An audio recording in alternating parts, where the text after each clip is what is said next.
Vitamin D sizga oylab kerak. Oylab kerak. Tugunlaringiz juda ham ko'p, bilarmidingiz? Rosti ko'p, katta tag'im. Shunaqa dedilar. Voy, juda ham katta-ku. Shunaqa kattaligidan oldiradigan darajada bo'lib qolgan. Yo, 400 yozaman sizga sразу. Adenomioz turibdi, multifolikulyar turibdi aytganim. Multifolikulyar degandimi sizga?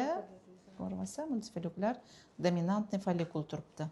Yog' bosgan, o't qopi dimlangan, jigar faoliyati insulin ko'pligi berilyapti. Oshqozoningiz juda ham yaxshi emas. Birinchi oychi ko'proq dori ichasiz, hamma. Holsizligingiz, ferritiningiz past. Osmon bezingiz sizga energiya bermayapti. Oshqozonlaringiz yaxshi emas, gormonlaringiz yaxshi emas. Polikistozlaringiz bor, erkaklik gormonlaringiz baland bo'lib ketgan, stress gormonlaringiz baland bo'lib ketgan. Albatta bular sizga shunaqa holat beradi. Eng birinchi siz hozir terlab bunaqa qotgan narsa, mana bu tugunlaringiz beryapti buni.